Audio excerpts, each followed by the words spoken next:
Assalamualaikum. Assalamualaikum warahmatullahi wabarakatuh. Bismillahirrahmanirrahim. Alhamdulillahi rabbil alamin. Wa bihi nasta'in ala umuri dunya waddin. Rabbi shrah li sadri wa yassir li amri wa hlul 'uqdatam min lisani yafqahu qawli. ولا حول ولا قوة إلا بالله العلي العظيم.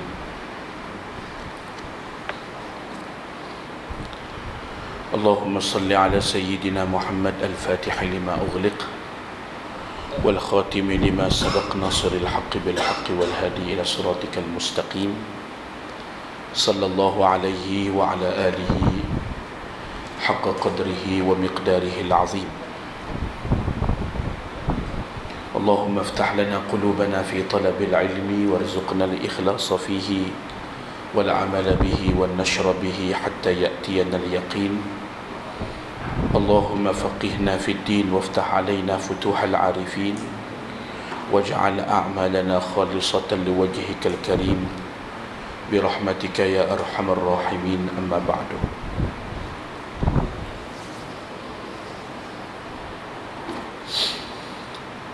malam ni kita buka kitab Al-Hikam Al-Ata'iyah bagi Al-Imam Ahmad Ibn Ata'illah As-Sakandari rahimahullahu ta'ala. Kita akan baca hikmah yang ke-53. Katanya, la tashab man la yunhiduka haluhu ولا يدلك على الله مقاله. لا تصحب من لا ينهضك حاله ولا يدلك على الله مقاله. Artinya, jangan berkawan, jangan engkau berteman, jangan engkau bersahabat man la yunhiduka haluhu, seseorang yang tidak membangkitkan semangat engkau untuk taat kepada Allah. Wala yadulluka 'ala Allahi maqaluh, dan amal kelakuannya tidak memimpin engkau ke jalan Allah Subhanahu wa ta'ala dengan kata-katanya.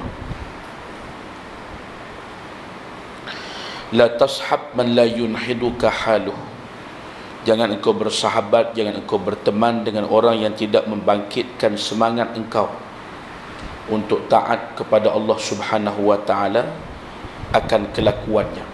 Jangan berteman dengan orang yang kelakuannya, hal kelakuannya tidak membangkitkan semangat untuk engkau beribadah kepada Allah Subhanahu wa ta'ala. Wala yadulluka 'ala Allahi maqaluh, dan jangan berteman dan jangan bersahabat dengan orang yang tidak memimpin engkau ke jalan Allah Ta'ala akan kata-katanya. Jangan berteman dengan orang yang kata-katanya tidak memimpin engkau ke jalan Allah Subhanahu wa Ta'ala. Itulah lebih kurang makna dia. Dalam hadis Nabi SAW, al-mar'u ala dini khalilih falyanzur ahadukum man yukhalil. Al-mar'u, seseorang itu akan mengikuti agama temannya. Maka hendaklah kamu memperhatikan betul-betul, memilih dengan baik, dengan betul, dengan cermat, siapa yang akan menjadi temanmu dan sahabatmu. Al-Imam Sufyan Al-Thawri rahimahullahu ta'ala berkata, siapa yang bergaul dengan orang banyak harus mengikuti mereka, dan siapa mengikuti mereka harus bermuka-muka pada mereka, dan siapa yang bermuka-muka kepada mereka maka binasalah seperti mereka juga. Kemudian berkata Al-Imam Sahal ibn Abdullah At-Tustari rahimahullah, berhati-hatilah, yakni jangan berkawan dengan 3 jenis manusia. Pertama, pemerintah yang kejam. Yang kedua, ahli qurra yang bermuka-muka. Dan yang ketiga, orang tasawuf yang bodoh tentang hakikat tasawuf. Jadi malam ni kita akan sama-sama melihat nasihat daripada seorang tokoh dunia Islam yang sangat terkenal dengan bimbingannya, pimpinannya dalam membaiki umat Nabi SAW, yaitu Al-Imam Ahmad Ibn Atha'illah As-Sakandari, yang terkenal dengan kitabnya Al-Hikam, ataupun disebut dengan Al-Hikam Al-Atha'iyah. Maka di antara kata-kata nasihatnya kepada kita ialah supaya kita berhati-hati dalam memilih teman, berhati-hati dalam memilih orang yang kita akan dekati dia. Ini kena faham baik-baik. Apa yang kita kena faham? Yang pertama, dalam menjaga hubungan silaturahmi sesama Islam, ya, ini dianjurkan kita, bahkan diharamkan memutuskan hubungan silaturahmi.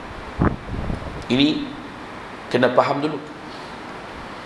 Hadis Nabi SAW, la yahillu li muslimin an yahjura akhahu fawqa thalathi layal. Tidak halal bagi seorang muslim berpaling wajah daripada saudaranya lebih daripada 3 malam. La yahillu, tidak halal dengan makna haram, dengan makna berdosa. Berpaling wajah daripada saudara kita, berpaling wajah ni dengan makna tak bertegur siapa lebih daripada 3 malam, hukumnya haram dan berdosa. Yaltaqiyani faya'ridu hadha wa ya'ridu hadha. Bila berjumpa, seorang pusing kanan, seorang pusing kiri, gaduh, masam muka, maka wa khairuhum alladhi yabda'u bis salam. Yang terbaik, yang paling baik, yang paling dicintai oleh Allah ialah siapa yang lebih dulu memulakan dengan salam. Siapa yang lebih dahulu ada niat nak menghubung kembali silaturahmi tadi. Sebab itu silaturahim itu dinamakan dengan rahim ibu, tempat berlindung dan berteduhnya seorang anak sebelum dilahirkan, tempat yang paling selamat. Ya Allah Ta'ala letakkan benih kita masa kita sebelum dilahirkan. Allah Ta'ala letak satu tempat yang melekat pada perut mak kita yang namanya rahim. Sebab tu waktu mak kita nak melahirkan kita tu, terkoyak kulit dia, terkoyak isi dia, luka, sakit, kerana melahirkan kita. Itu mak kita. Maka Allah Ta'ala telah menyamakan perhubungan di antara sesama Islam, sesama saudara yang seiman, dengan nama silaturahmi, hubungan rahim. Allah Ta'ala namakan dengan rahim ibu kita. Bahkan Allah Ta'ala mengharamkan silaturahim itu diputuskan. Bahkan Nabi SAW menyebut orang yang memutuskan tali silaturahim tidak diangkat doanya, tidak diistijabahkan doanya, sehingga silaturahim yang diputuskan itu disambung kembali. Berat masalah ni, masalah berat. Kerana apa? Agama sangat menjaga hubungan silaturahim. Kerana menjaga hubungan silaturahim itu adalah akhlak, adalah adab. Orang yang tak ada adab ni, tuan-tuan dan perempuan, ibadat dia banyak mana sekalipun tak dipandang oleh Allah Subhanahu wa ta'ala. Kerana apa? Kerana orang yang benar-benar beriman, kita akan nampak daripada buah hasil daripada iman itu adalah akhlak yang baik, adab yang baik. Mustahil orang itu dia mengaku dia beriman tapi akhlaknya kotor, akhlaknya keji. Maka dengan sebab itu Allah Ta'ala meletakkan syarat penerimaan amal adalah daripada orang yang akhlaknya baik. Contohnya haji. Nak dapat haji yang mabrur, Di antara yang kena jaga ialah akhlak. Mulut tak boleh bercakap kotor. Fala yarfuth wala yafsuq, tidak melakukan maksiat dan dosa, mulutnya tidak bercakap kotor, baru dapat haji mabrur. Seorang perempuan zaman Nabi kita SAW terkenal berulang-alik ke masjid. Tapi Nabi tunjukkan kepada para sahabat, kalau kamu nak tengok calon ahli neraka, tengok itu perempuan itu, kata Nabi. Jadi para sahabat terkejut, langsung tanya Nabi, ya Rasulullah, ini perempuan setiap malam sentiasa ada di masjid, kenapa pula masuk neraka? Maka jawab Nabi SAW, walaupun dia rajin berulang-alik ke masjid, tetapi mulutnya tak pernah berhenti daripada menyakiti hati jirannya. Sementara orang yang berakhlak baik akhirnya diberi hidayah oleh Allah, mendapat keampunan dosa dan masuk syurga, seperti yang diriwayatkan oleh Al-Imam Al-Bukhari, kisah seorang perempuan pelacur jahat, tapi oleh kerana akhlaknya bagus, akhlaknya baik, tak sampai hati tengok anjing yang dalam kehausan, maka dengan sifat ihsan, berbelah kasihan, dia turun dalam telaga, ambil air, bagi anjing yang kehausan ni minum air, maka Allah Ta'ala memberikan kepadanya taufik dan hidayah, dipimpin di atas jalan yang Allah Ta'ala ridha, akhirnya mendapat keampunan dan masuk syurga. Dan cerita seorang perempuan yang mengurung kucingnya sampai mati, tak beri makan. Kata Nabi, hingga tidak dilepaskan untuk mencari makanan sendiri, dibiarkan mati, tak diberi makan, maka perempuan ini masuk neraka. Hubungan di antara akhlak dengan apa? Amal ibadat kita. Jangan kita sangka bila kita ni buat amal ibadat banyak, kita tak perlu jaga akhlak kita. Allah tak pandang pun ibadat daripada orang yang buruk akhlaknya. Faham ya? Tu. Mari mengaji, ada jamuan kenduri kat luar, berebut macam dengan orang tak mengaji. Betul tak? Tu tak kira yang tapau buat balik majlis belum selesai lagi. Yang tapau buat balik rumah, majlis belum selesai. Kalau dah selesai, dah tak ada orang makan dah, buat balik semua pun tak apa. Kan? Kita tengok masa waktu nak makan tu macam orang tak mengaji. Kan? Berebut gitu gini dan sebagainya, akhlak tak ada. Maka dengan sebab itu Nabi SAW menyebut bahawa di hari akhirat nanti, timbangan amal yang paling berat timbangannya adalah akhlak yang mulia. Dan dalam hadis Nabi kata, akmalul mu'minina imanan ahsanuhum khuluqa, orang mukmin yang paling sempurna akhlaknya ialah orang yang paling baik, orang mukmin yang paling sempurna imannya adalah orang mukmin yang paling baik akhlaknya. Ya, yang paling baik akhlaknya. Jadi memperbaiki akhlak inilah kita kena belajar tasawuf. Ya, agama kita akan sempurna bila tertegak di atas 3 tiang yang utama: tiang tauhid, tiang syariat, fiqh, dan yang ketiga tiang tasawuf. Jadi kalau agama tu diletak di atas 3 tiang ini, maka sempurnalah agama. Tetapi kalau salah satu daripadanya diabaikan, maka pincanglah agama kita. Jadi kalau ada orang belajar tauhid, akidahnya betul, kemudian syariatnya betul, tetapi akhlaknya buruk kerana tidak belajar tasawuf, maka ini menyebabkan agamanya rosak. Dan ramai orang tak sedar perkara ni. Bahkan ada orang yang mengajak manusia, menyeru manusia supaya memusuhi tasawuf, memusuhi kaum sufi. Kan? Kata Imam Syafi'i, tidak aku dapati kelazatan bersahabat illa suhbatal akhyar, melainkan bila aku berteman bersahabat dengan orang-orang sufi, dan aku banyak belajar daripada mereka. Imam Syafi'i kata, aku banyak mengaji daripada orang sufi. Ini akhlak-akhlak yang baik, akhlak-akhlak yang cantik.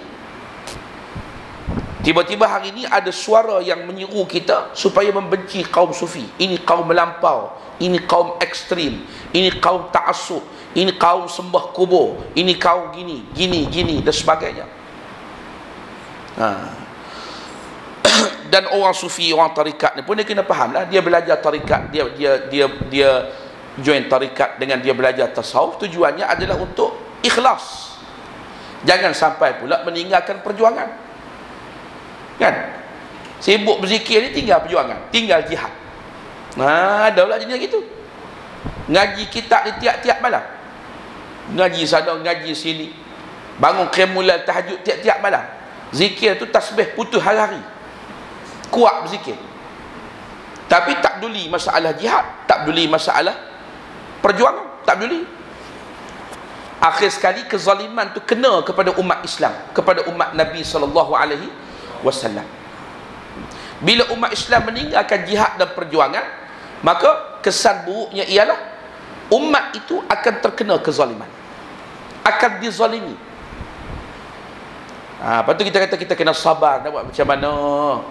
Ini semua adalah ketentuan Allah Subhanahu Wa Taala. Hilanglah jihad tu, hilanglah jihad, hilanglah pengorbanan, hilanglah perjuangan. Yang ni yang musuh Islam nak sangat ni. Sebab itu seorang muhaddis kabir, Maulana Zakaria Kandahlawi, kan, tu yang susun kitab Fadailul A'mal Jamaah Tabligh tu. Itu bukan kecil anak, tuan-tuan. Itu bukan orang yang tak lulus SPM. Ya, kalau nak dikurniakan PhD, layak terima 10 PhD dalam bidang hadis. Muhaddis kabir Maulana Zakaria Kandahlawi hafal ratusan ribu hadis Nabi SAW, bergelumang dengan hadis seumur hidup. Satu hari dia tanya bapa saudara dia, Maulana Yusuf Kandahlawi, ayah kepada Maulana Ilyas Kandahlawi. Maulana Ilyas Kandahlawi tuan punya kitab Hayatus Sahabah yang terkenal. Dia tanya, dia kata, siapakah wali-wali Allah ini, wahai bapa saudaraku? Kan? Wali-wali Allah ni siapa yang sebenarnya? Maka dijawab, wali-wali Allah itu ialah mereka yang terjun di tengah-tengah umat yang rosak. Wali-wali Allah itu mereka yang terjun ke tengah-tengah umat yang rosak, lalu menghidupkan amalan agama, menghidupkan sembahyang jamaah, menghidupkan ta'lim, menghidupkan dakwah, menghidupkan amar ma'ruf nahi munkar, mengajak manusia yang lalai kembali mengingati Allah, yang jauh mendekatkan diri kepada Allah, mencintai Rasulullah SAW, mengamalkan sunnah baginda. Lalu masyarakat yang rosak tadi terkesan menjadi elok dengan sebab perjuangan dia di tengah-tengah umat menghidupkan ajaran agama. Itulah sebenarnya wali-wali Allah. Jadi wali-wali ni bukan hak lari tinggal masyarakat yang rosak ni, pergi duduk dalam gua berzikir sana. Syok seorang-seorang dia. Dia panggil syok sendiri. Kan? Masuk dalam gua duduk seorang-seorang, tak keluar daripada gua. Kerana apa? Kerana semua masyarakat manusia luar dah rosak belaka. Dia seorang nak jadi elok, dia seorang nak merintis jalan ke syurga. Itu bukan wali-wali Allah Subhanahu Wa Taala. Nabi kita SAW terjun di tengah masyarakat yang kufur, yang syirik kepada Allah Taala, lalu berjuang seumur hidup baginda hingga manusia semuanya beriman kepada Allah Subhanahu Wa Taala. Dan baginda mewasiatkan perjuangan ini kepada kita untuk kita teruskan berkorban untuk agama, susah payah untuk agama. Harta kita nak guna untuk agama, kita nak tegakkan agama. Ini pesan dan wasiat Nabi kepada kita. Jangan kita tinggalkan. Kita tinggal pesan Nabi untuk perjuangan ni, kita duduk sibuk pegang buah tasbih berzikir seorang-seorang kita. Ini tak betul.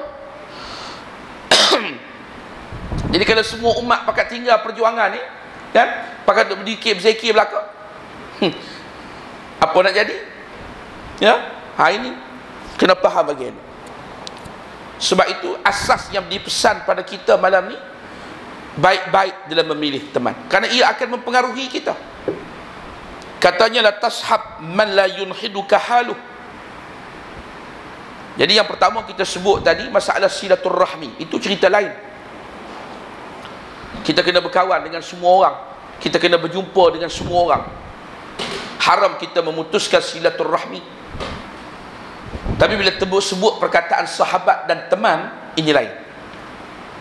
Orang yang kita bergaul rapat dengan dia, ke mana-mana dengan dia. Ya, maka dalam masalah nak berteman rapat, kena pilih betul-betul. Kerana teman itu akan mempengaruhi kita.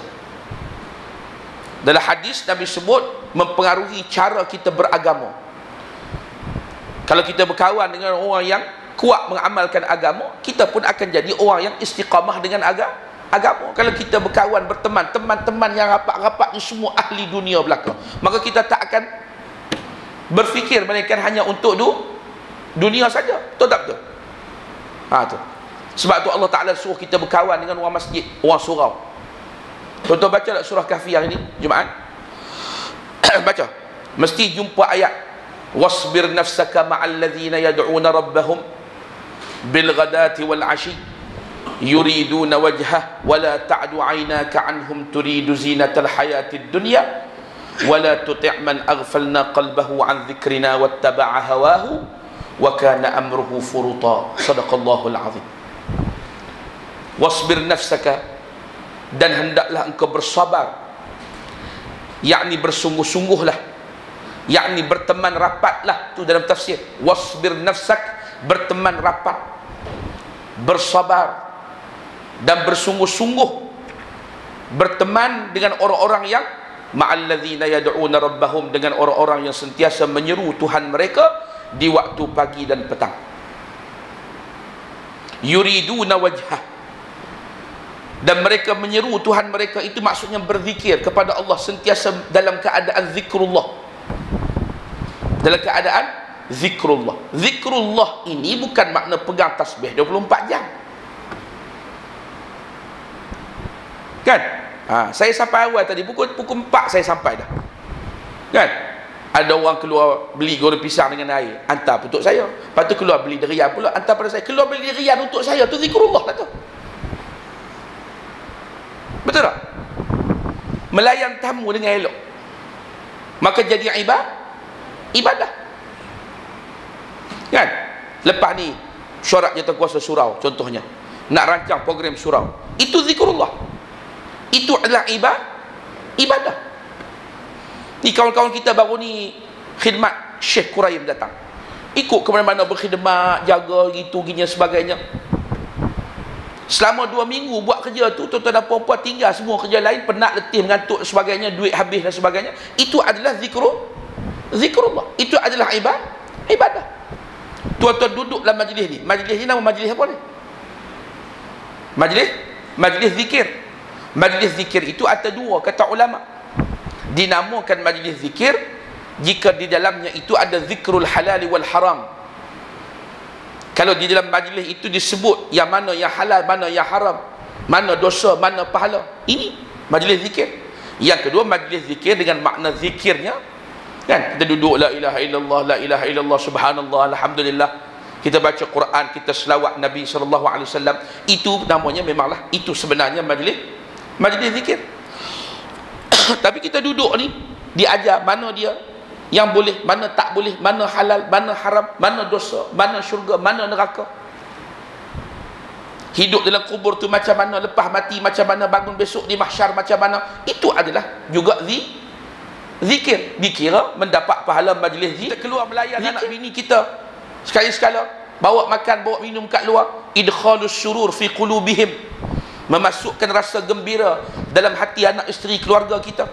Itu dikira zikrullah. Itu dikira ibadah. Kan? Kita duduk iktikaf dalam masjid ni, tuan-tuan dan puan-puan, tiba-tiba ada kawan kita minta tolong nak tunaikan satu hajat. Kita keluar daripada masjid, daripada surau, daripada musalla, sedangkan kita dah niat untuk beriktikaf, tak keluar daripada masjid. Kita keluar kerana kawan kita minta tolong, ada satu hajat, dia perlukan bantuan kita. Kita berjalan keluar menunaikan hajat kawan kita tu, dikira pahala beriktikaf setahun. Diberi pahala iktikaf setahun tak keluar masjid. Dapat pahala 1 tahun. Faham ke tidak ni? Senyap macam robot. Risau orang tak faham. Kan? Ke tidur?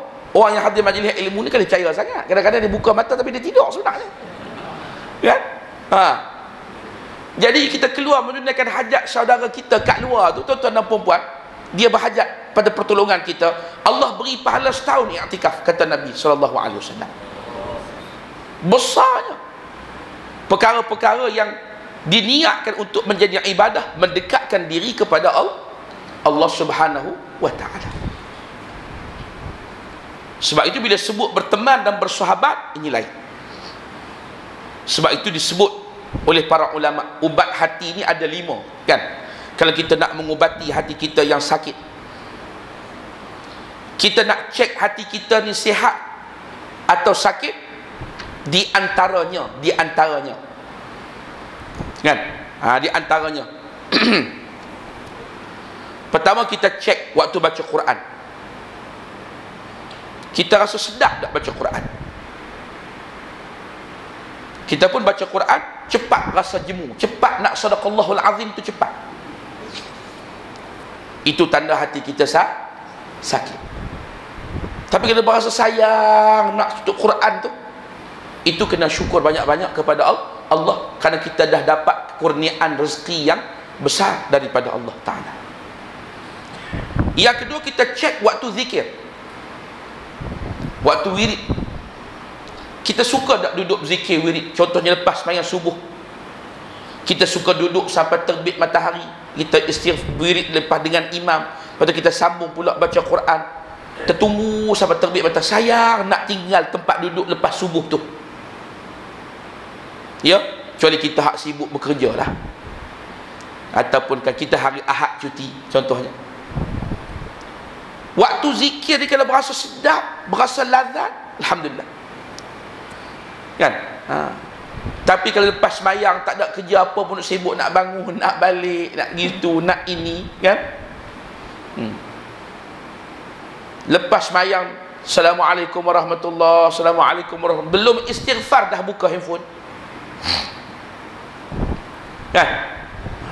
Tak sabar nak tengok WhatsApp, Facebook dan sebagainya, belum istighfar. Tanya kawan-kawan kita hak bawa Syekh Quraim baru ni, Syekh bila turun daripada airport, keluar dari kapal terbang, benda mula-mula sekali dia akan buat apa dia? Buka handphone. Ya, itu kita hak mangkuk ayun ni. Dia akan mula-mula sekali buka Quran.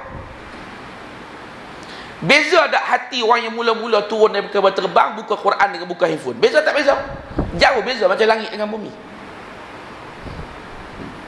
Kita kalau keluar daripada rumah tertinggal handphone, confirm patah balik. Tapi kalau tinggal tasbih, patah balik tidak? Tak patah balik. Kerana hati kita hubungan dengan Allah tu tak ada. Tapi hubungan dengan dunia sangat apa? Erat dan rapat. Tertinggal handphone, confirm patah balik. Jauh macam mana pun patah balik. Susah hati tak boleh duduk. Tak ada handphone ni macam apa dia? Ikan yang duduk di luar air. Tapi kalau dengan baca Quran, dengan zikrullah, dengan solat yang ketiga, kata ulama, adakah kita berasa sayang nak ucapkan Assalamualaikum tu berasa sayang? Tak puas, lepas 2 rakaat sambung 2 rakaat, lepas 2 rakaat sambung 2 rakaat. Imam Ahmad ibn Hanbal dia sembahyang sunat mutlak sehari semalam 300 rakaat. 300. No? Kita ni dalam bercerita memang hebat lah. Tapi mudah-mudahan bila kita rajin sebut tuan-tuan dan puan-puan, bila mula-mula sebut dulu, mudah-mudahan lama kelamaan kita boleh ikut perangai itu. Amin ya rabbal alamin. Dapat 300 rakaat sehari semalam Imam Ahmad ibn Hanbal. Lepas dua. Siapa sahabat Nabi yang malam pertama kahwin tu? Abdullah ibn Amr ibn al-As radhiyallahu anhuma. Malam pertama lepas kahwin, dia masuk bilik lepas isyak, dia beritahu isteri yang duduk bersimpuh atas katil tu, malam pertama ni, tunggu sekejap abang nak semayang, kata dia. Semayang 2 rakaat sampai azan subuh, terlupa isteri duduk atas katil. Kalau kita tak semayang subuh, kalau kita terlupa semayang subuh, sibuk duk ulit isteri malam pertama. Kita kahwin tak lagi? Belum? Belum. Tengok cara gelak senyum macam dah kahwin 3 orang. Kan dah kena. Gitulah. Entah kahwin belum? Belum. Diam-diam. Jangan nak tunjuk respon lebih daripada yang sepatutnya. Dia yang dah kahwin, dia reti lah. Kan? Sayyidina Abdullah ibn Amr ibn As radhiyallahu anhu. Sampai ke subuh semayang, lepas dua terlupa isteri. Subhanallah. Inilah mereka yang telah disemai benih-benih yang baik oleh Nabi SAW dalam hati mereka. Tuan-tuan dan puan-puan yang dirahmati Allah Subhanahu wa taala sekalian, jadi kalau kita cek tengok hati kita ni dalam Quran, waktu baca Quran, ketika zikrullah, dan yang ketiganya semayang. Kalau macam Tok Guru ni Aziz lah, no? Datin Tuan Sabariah kata apa? Tok Guru sejak daripada dia mula kahwin dengan Tok Guru sampai Tok Guru mati, sampai Tok Guru meninggal dunia, mesti setengah jam sebelum azan Tok Guru dah bersiap untuk semayang. Mesti. Itulah kebiasaan Tok Guru dari muda sampai Tok Guru mati. Bahkan dekat-dekat nak mati sakit teruk tu mengelupur nak balik rumah. Ustaz ni Abdul cerita mengelupur nak balik rumah. Anak-anak kata sebab apa nak balik rumah ayah, kan sakit ni. Dia kata aku di sini tak boleh sembahyang jemaah, tak puas dia kata. Baik aku balik duduk rumah, boleh sembahyang jemaah. Maknanya baik mati daripada hidup kalau tak boleh sembahyang jemaah. Kerana kebiasaan sejak dari muda sebelum masuk waktu setengah jam dah bersiap dah nak sembahyang. Dia kenapa bersiap setengah jam sebelum nak sembahyang ni? Macam kita nak tengok bola lah kan, siaran pukul 3, 2:30 dah siap dah. Letak kopi panas, kacangnya gitu, siap, ready semua. Kan? Sebelum mula sepak bola tu kita dah tunggu depan TV dah. Tapi sembahyang setengah jam dah masuk waktu, tak sembahyang lagi. Betul tak? Saya sebut ni hak saya, perangai saya. Nah, tuan-tuan jangan ingat kata ustaz ni baik belaka. Ada hak jahat dia. Contoh dia sembahyang, merasa malas sembahyang, berasa berat sembahyang. Bila berasa malas, berasa berat, tuan-tuan puan-puan, itu makna hati ada masalah. Nak mengubati hati itu 5 kata ulama. Yang pertama, baca Quran dengan tadabbur. Ya, baca Quran dengan tadabbur. Tadabbur itu makna apa? Baca sambil menghayati maknanya. Yang kedua, qiyamul lail. Yang ketiga, beristighfar pada waktu sahur. Bangunlah setengah jam sebelum subuh, sembahyang 2 rakaat, kemudian bersimpuh di hadapan Allah Subhanahu wa taala, renung kenang dosa-dosa kita dengan Allah, lalu kita beristighfar pada waktu sahur. Itu adalah ubat bagi hati. Yang keempat, khalaul butun. Kita kena selalu ajar perut kita berlapar. Paling kurang sebulan 3 hari paling kurang. Pada hari-hari putih 13, 14, 15, ataupun pada hari Isnin dan Khamis. Itu akan menjadi ubat kepada hati kita. Kan? Ni nak masuk Zulhijjah ni. Betul? Nun jangan lupa. Puasa apa?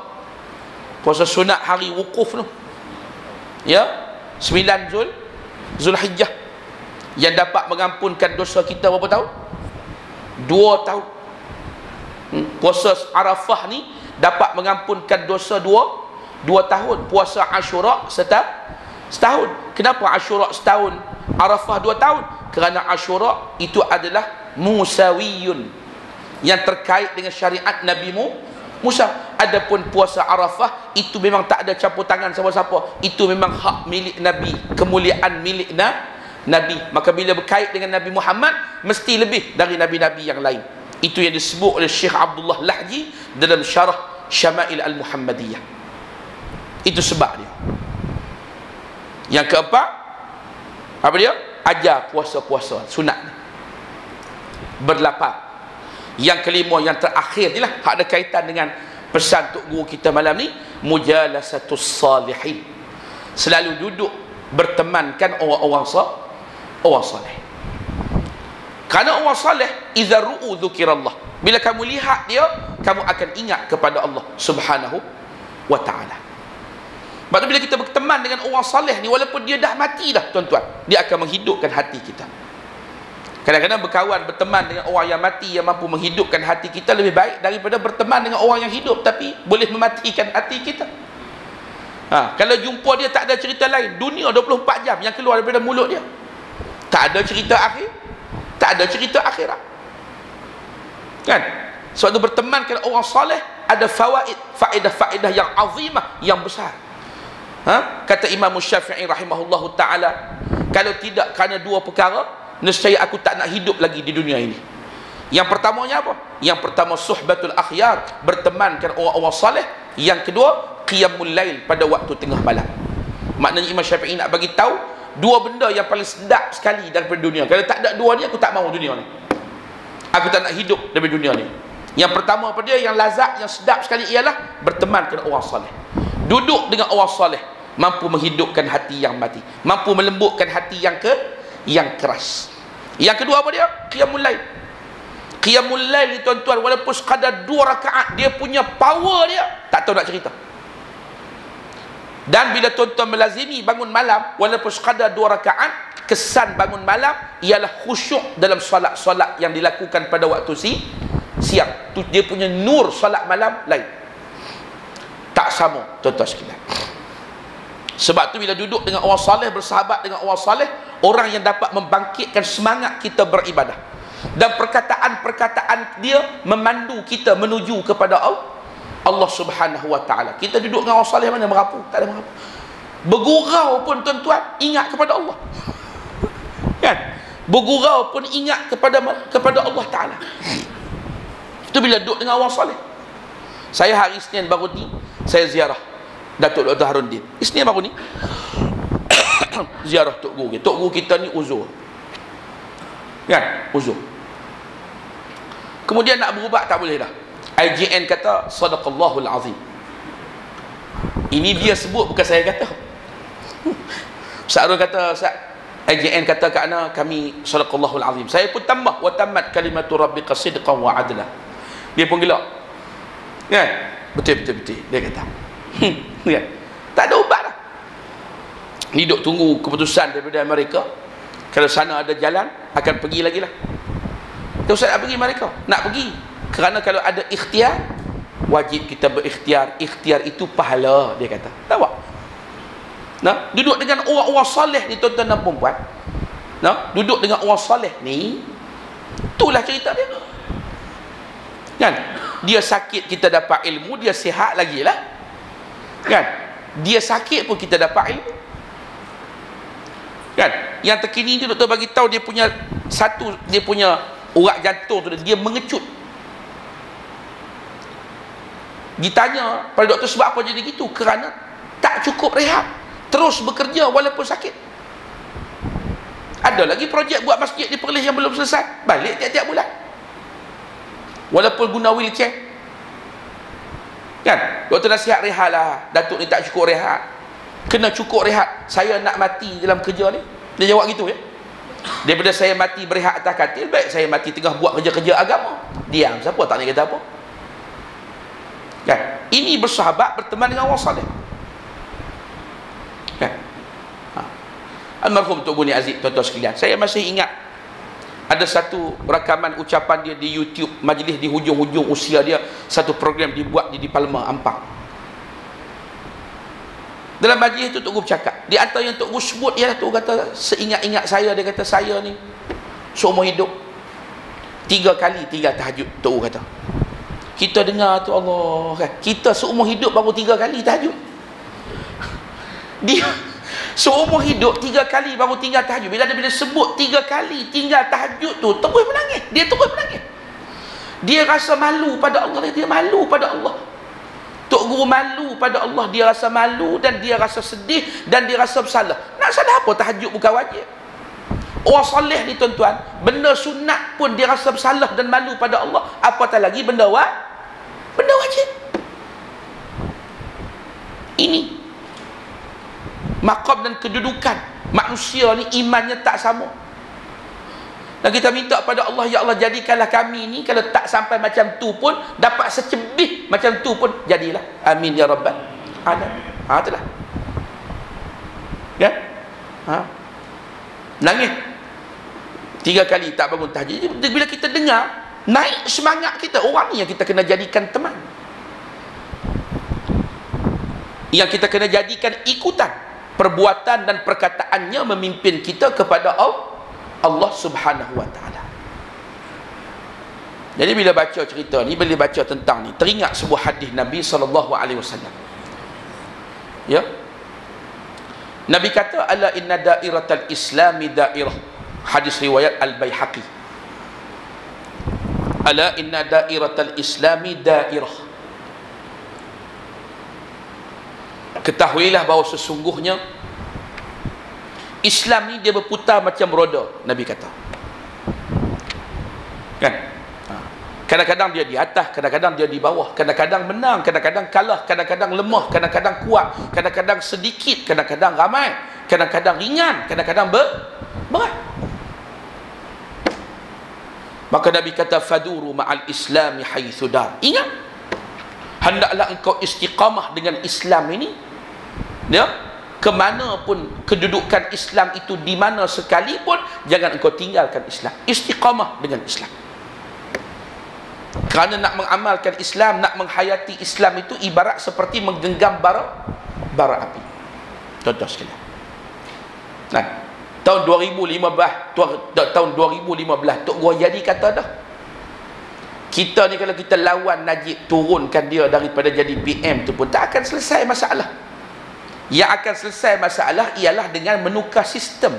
Tok Guru kata, kita kena berjuang biar rakyat faham, rakyat sedar bahawa bila sistem ditukar kepada sistem Islam ikut Quran dan hadis Nabi, baru selesai masalah.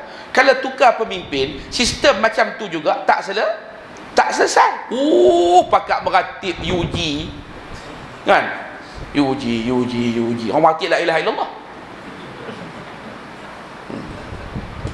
Kan? Hari ini Rafizi keluar statement. Rafizi Ramli keluar statement bahawa kalau dijatuhkan, kalau diturunkan Najib, tidak akan selesai. Yang akan selesai, Malaysia kena tukar sistem. Ayat sama dah. Ayat sama dah. Dulu apa maki hamun orang tua tu, hari ni apa photostat copy paste ayat yang sama. Tak malu? Sebab tu Nabi SAW datang, Nabi bukan tukar pemimpin, Nabi tukar sistem daripada jahiliyah kepada Islam, baru selesai masalah. Ini bila kita mengaji sirah, kita jumpa benda ni. Nabi diutuskan oleh Allah Ta'ala tukar sistem dari sistem yang nama jahiliyah kepada sistem Islam, baru selesai masalah. Kemudian Nabi sambung, Nabi kata, ala innal kitaba was sultana sayaftariqan. Dengar elok-elok tuan-tuan. Dan Nabi kata, ketahuilah suatu hari nanti Al-Quran dan pemerintahan akan terpisah dua. Nabi datang, Nabi telah menyatukan pemerintahan dengan Al-Quran. Nabi memimpin dengan Al-Quran. Nabi kata, suatu hari nanti apa yang aku buat ni akan dikhianati, kata Rasulullah. Akan ada umat aku yang berpakat dengan musuh-musuh Islam, dia pisahkan Quran dari pemerintahan.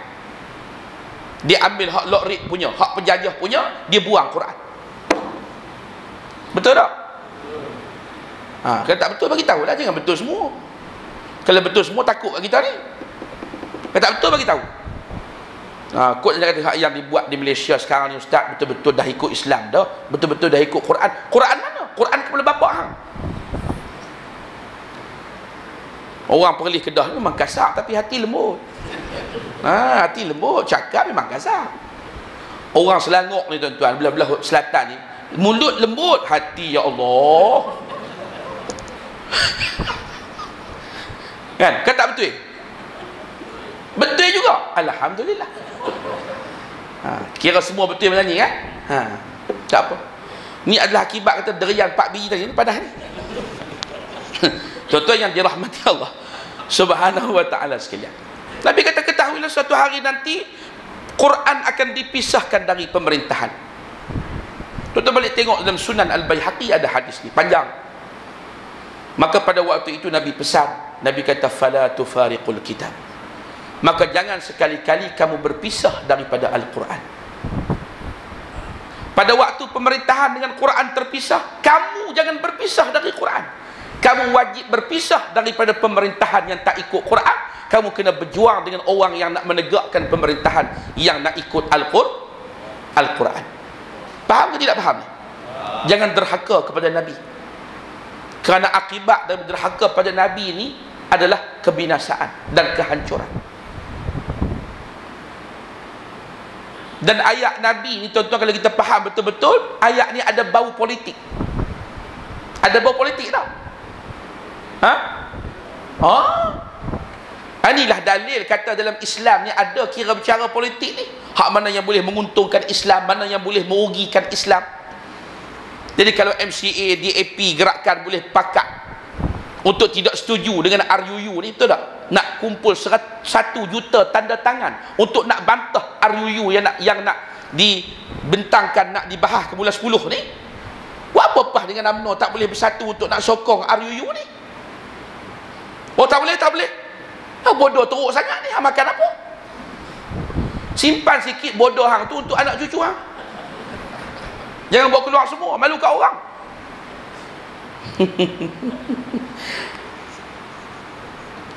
Macam cerita Johar Arab ni kan.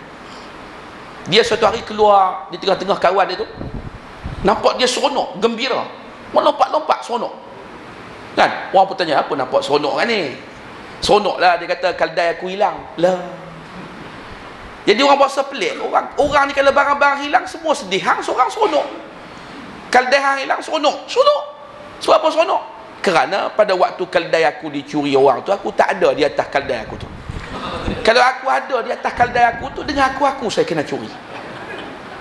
Hak ni boleh tahan lagi, boleh kira lagi, tak nampak sangat. Kita sungguh juga. Ada satu cerita dia orang hantar pada WhatsApp saya baru ni. Cerita satu orang ni, dia kerja dengan toke jual ayam itik ni. Satu hari orang order 10 ekor ayam hidup. Tuan dia pun kata, ini alamat ni, orang yang order ni, alamat ini alamatnya, kau pergi ambil 10 ekor ayam belakang dia duduk naik motor. Entah langgar apa tuan-tuan, jatuh motor tu, jatuh raga ayam, pecah, ayam lari. Tuan-tuan sekalian, orang ramai tolong tangkap ayam, dia relax, senyum, gelak. Orang kata, ini ayam hang semua dah lari ni, yang duk senyum lagi, gelak lagi. Dia kata, dia pun nak pergi mana? Alamat ada kat saya. Dia pun nak pergi mana? Ni alamat ada kat saya. Ni memang teruk sangat dah. Hak tadi boleh berkira lagi kan? Hak tadi boleh berkira lagi. Ini hak ni memang berat masalah dia, tuan-tuan sekalian kan? Jadi kalau dia puak-puak yang tak setuju dengan nak memperkasakan mahkamah syariah, satu semua, tak kira perbezaan pandangan politik. Apa salahnya UMNO dengan pihak Islam berlakon ni bersatu nak sokong RUU ni? Kerana yang nak dilaksanakan itu adalah perintahnya Allah Ta'ala. Ada ke hak yang graduan-graduan universiti hak Islam mengaji aliran Islam ni kan, nampak macam mabuk ketum kan?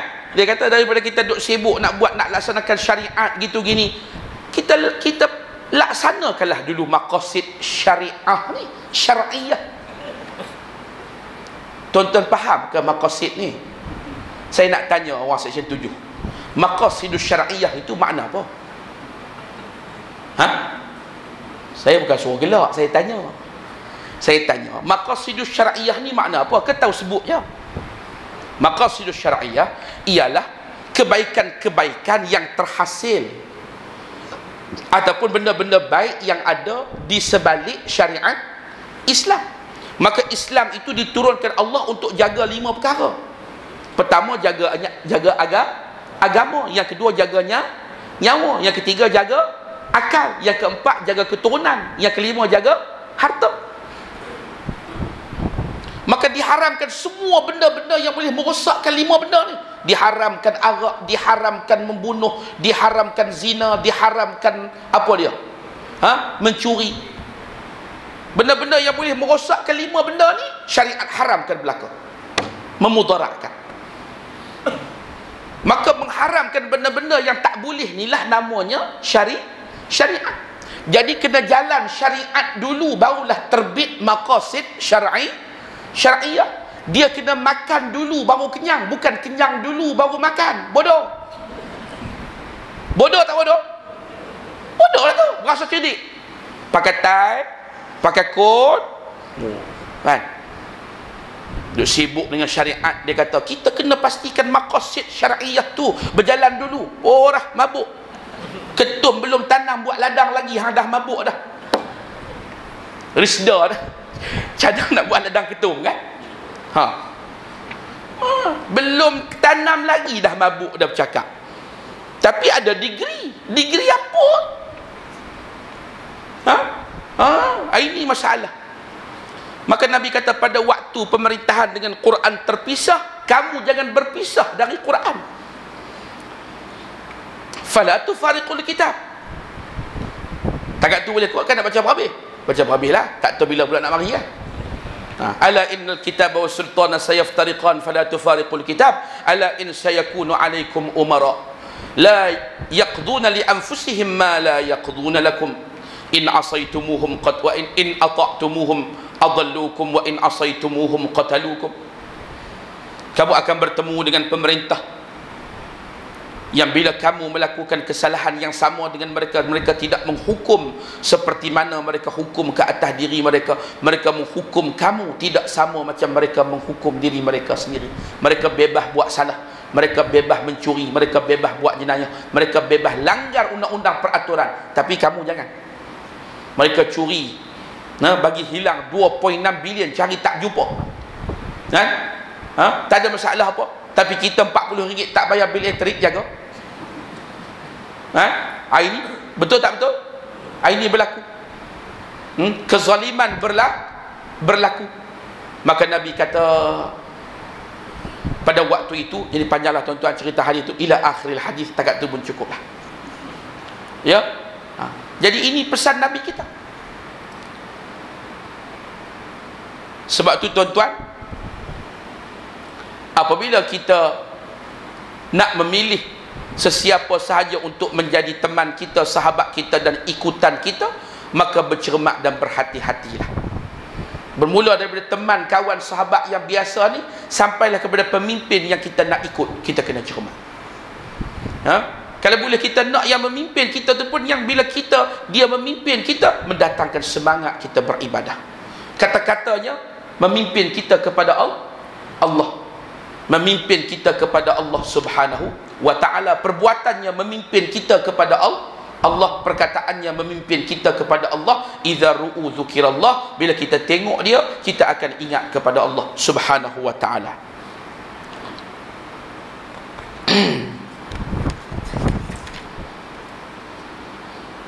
Ali bin Abi Talib radhiyallahu anhu berkata, sejahat-jahat teman yang memaksa engkau bermuka-muka dan memaksa engkau minta maaf atau selalu mencari alasan.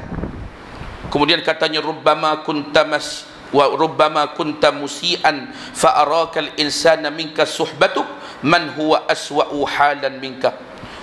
Kemungkinan engkau berbuat kekeliruan dosa, maka ditampakkan kepadamu sebagai kebaikan. Oleh kerana persahabatanmu kepada orang yang jauh lebih rendah akhlaknya iman daripadamu. Lebih berat lagi yang kita jadikan teman itu, dia kata dosa hak kita buat ni benda baik.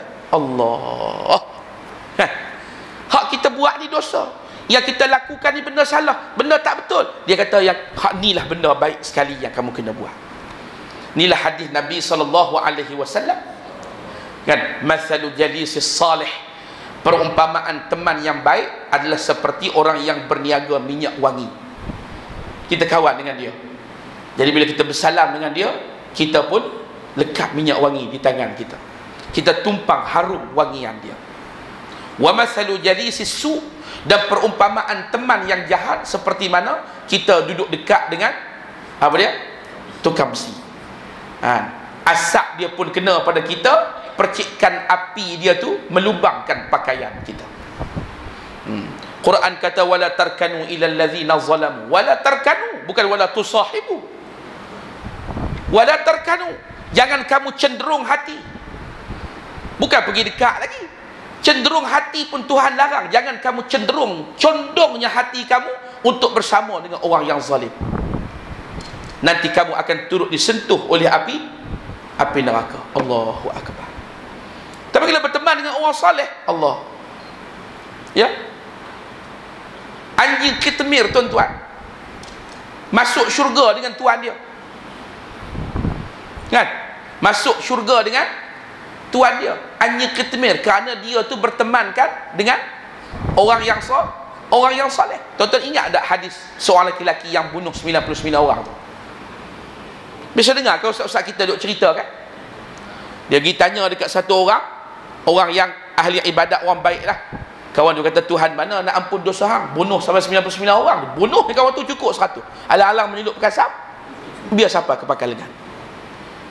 Cukup 100. Dia jumpa seorang lagi Tok Guru. Kamu ni kalau nak bertaubat, Allah Ta'ala menerima taubat. Tapi syarat taubat gini. Kena menyesal, jangan ulang lagi. Dan salah satunya syarat kalau kamu betul-betul nak bertaubat, kamu kena tinggalkan teman-teman kamu yang kamu duduk berkawan lah ni. Pindah pergi negeri lain. Keluar daripada Shah Alam ni, cukur kepala elok-elok, pergi duduk di Pondok Pasir Tumbuh, Kelantan. Gitu lebih kurang dia. Kan? Kalau kamu duduk sini, kamu tak boleh berubah. Kamu jumpa kawan kamu patah balik jadi jahat semula. Pindah. Kan? Ada keluarga saya, tuan-tuan, yang kalau nak sebut kejahatan dia, tak ada benda jahat yang dia tak pernah buat. Kan? Jadi mikir kami ni macam mana nak selesaikan masalah dia. Kita pun pakat dengan polis, tangkap dia. Dengan polis kita pakat. Ada waktu kita pakat dengan dia, suruh tangkap. Hang wajib pergi tangkap anak saudara aku ni. Wajib Ustaz? Wajib. Kalau tak salah, reka kesalahan. Akhirnya dihantar masuk ke penjara pokok senar sebulan. Masuk penjara pokok senar sebulan. Bila kita pergi ziarah tu, dia punya merayu macam nak sujud kaki kita. Tolonglah, tak sanggup lagi duduk dalam penjara. Baru dia tahu. Kita pun kata, okey, nak keluar dari penjara boleh, dengan syarat hang kena ikut Pak Long nak hantar hang pergi mana, hang kena ikut. Saya dengar dan saya taat. Itu penangan dia. Keluar, bawa pergi mahkamah, bebaskan dengan ikat jamin. Kita bawa terus daripada mahkamah tu, saya pindahkan dia mari satu tempat di Selangor. Yalah, tak sebut mana, Rumah Iman nama tempat tu. Sebab setiap kali dia nak jadi baik, jumpa kawan, rosak balik. Setiap kali jadi baik, jumpa kawan, rosak balik. Bila pindah, duduk 3 tahun di tempat tu, kan? Balik jadi ustaz mengajar Quran di sekolah saya tu. Daripada setan terus jadi malaikat. Ini cerita betul.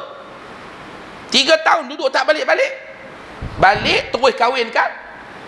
Duduk sini rupanya belajar Quran sampai jadi fasih, sedap baca Quran, tajwidnya elok dan sebagainya. Balik jadi guru Quran.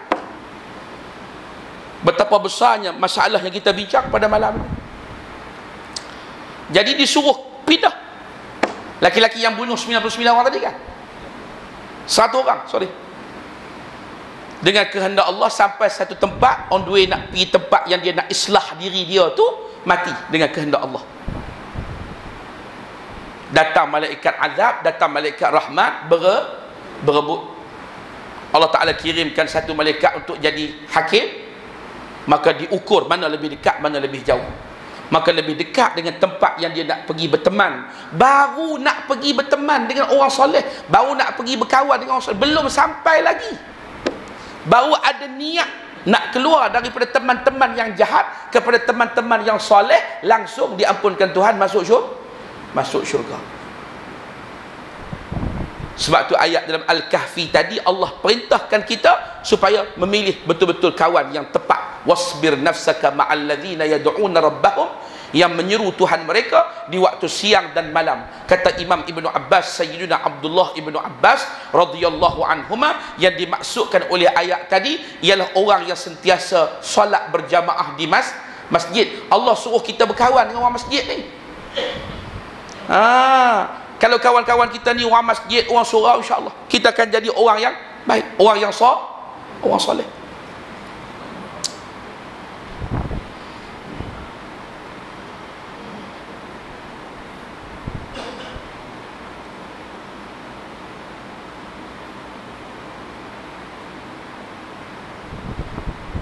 Dan di akhir ini diperingatkan kita, Tidak ada musibah dalam agama yang lebih besar melainkan kita dapat kawan-kawan yang bila kita buat dosa dikatakan kita melakukan kebaikan. Ini jaga-jaga. Jadi kita nakkan teman-teman yang sentiasa memimpin kita kepada jalan Allah Subhanahu wa ta'ala. Kerana kata Pak Sumit Bukit Tembaga, kan, kalau pipit tetap pipit walau meminjam sayap helang sekalipun. Akhir sekali pipit akan mati kerana beratnya sayap helang. Jadi kita kena kenal hakikat diri kita. Tak payah nak berlakon-lakon, kan? Jadi biarlah kita melihat hakikat tu. Macam kita keluar dalam TV lah, tuan-tuan dan perempuan, kita tengok seronoknya aku keluar dalam TV. Patut kita kena kata apa? Mujurlah muka aku saja yang keluar dalam TV. Kalau keluar sekali dengan dosa-dosa aku, mampu. Membujur lalu, melentang mampu. Bukan melentang patah. Seronok tengok keluar TV. Mujur yang keluar tu muka kita saja. Kalau ditayang sekali dengan dosa-dosa kita, Allah nak lari ke mana kita? Itu hakikat diri kita. Ya. Jadi mudah-mudahan apa yang kita kongsi pada malam ni ada manfaatnya, tuan-tuan dan puan-puan.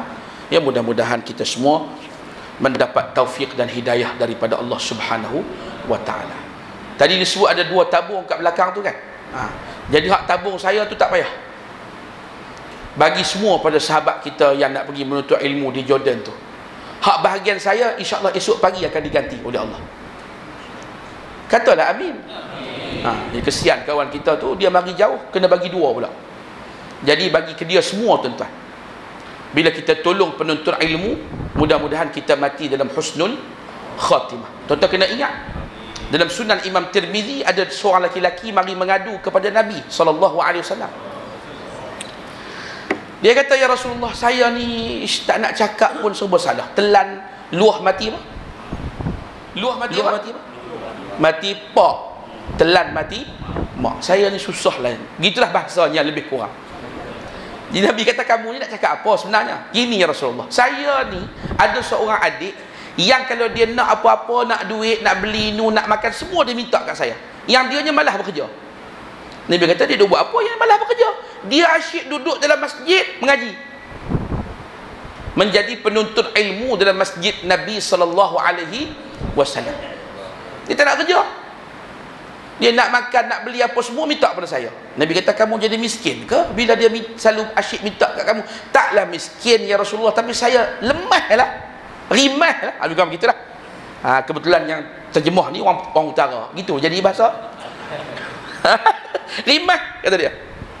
Maka jawab Nabi SAW, la'allaka turzaqu bih, mudah-mudahan engkau itu sebenarnya diberi rezeki oleh Allah Ta'ala disebabkan kerana engkau menyara adikmu itu yang menuntut ilmu. Jadi bahagian saya tak payahlah. Bukan kata kaya dah. Dah, saya tak kaya. Miskin serupa tu ke? Kan? Tapi bagi pada kawan kita. Esok pagi Tuhan ganti lagi, insya-Allah. Ya, bagilah tuan-tuan, niatlah. Bila letak dalam duit dalam tabung kena ada niat. Niat yang pertama apa dia? Mudah-mudahan Allah Subhanahu wa ta'ala mengangkat segala kafarah yang wajib atas kita. Kafarah wajib ni apa? Pertama kafarah sumpah, yang kedua kafarah nazar, yang ketiga kafarah janji, yang keempat kafarah puasa, yang kelima kafarah hutang.